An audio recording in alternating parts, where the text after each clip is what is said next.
Alright, welcome back to my marathon during the month of Halloween. This right here, day 18 of 31. And today I'm going to be talking about a very little unknown arcade by the name of Haunted Castle. I do want to correct myself though before I continue. See, in my last video, I stated that this arcade was the starting point of the Castlevania franchise, but in actuality, the NES version was the starting point, with this arcade being released almost 2 years after that NES game. Now with that out of the way, let me get started. Now I can see why this arcade was not very well known.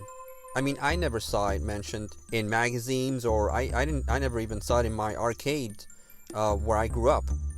And I didn't even know it existed until maybe 20 something years after it was released. But after playing it for the first time, I can safely say that I'm glad I never spent a single quarter on this game, because that would have been the worst use of a quarter in the history of quarters.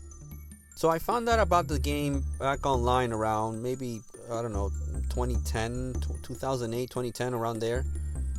So I figured out, let me go ahead and hunt for the ROM, see if I can find it and play it, because when you look at pics and stuff, it looks great, and back then YouTube still wasn't that big of a deal, so there wasn't videos that I could look at to see how the gameplay was in actuality. And let me tell you, what a disappointment.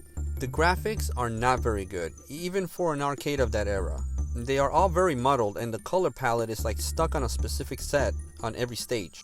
Here's an example of how bad the graphics are for this game, okay?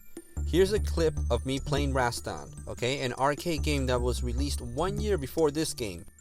Put it side by side and you can tell me which one's better. Yeah, notice the great colorful graphics, the parallax scrolling, the fluid gameplay. Yeah, you're not going to find that at Haunted Castle. If anything, I would have guessed that Haunted Castle came out in 1984 maybe. The controls on this game, they're not very responsive.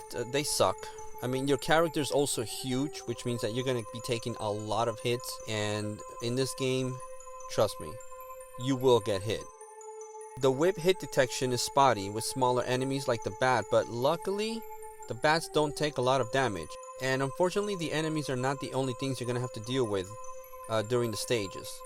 I mean, crumbling structures, flying inanimate objects will hurt you and take a huge chunk of your life. In the first stage alone, the level alone is a huge pain in the ass. Now this game has a total of 6 levels, as you can see here on the map.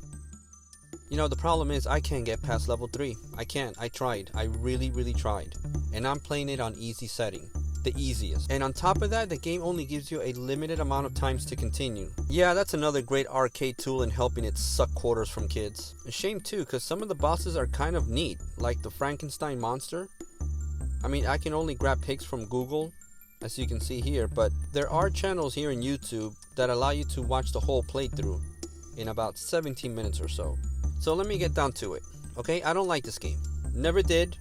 And playing it now so I can grab clips for my video, it was like a huge chore. It was a challenge for me. I'm not gonna lie to you. I kept wishing Dracula could just swoop me up and just put me out of my misery. So then you're asking yourself, wait a minute, if you hate this game so much, why are you talking about it? Well, it's just one of those games that you just have to try out one time, just to say, hey, listen, I played the Castlevania arcade game, just so you can get a feel for it. I mean, some out there might like it, and that's fine by me. I'm not gonna go out there and criticize you for that. But I put this one in the dungeon of crap games. Plus it's Halloween season, so this is possibly the only time I'm gonna be playing a game like this. So that right there is Haunted Castle, released on the arcade in limited quantities. Thank God. Join me tomorrow when I'm gonna be dealing with another mediocre game on the TurboGrafx that is just perfect to play during the Halloween season. So until then, remember not to buy any candy from the dark web. You can get them much cheaper in Walmart.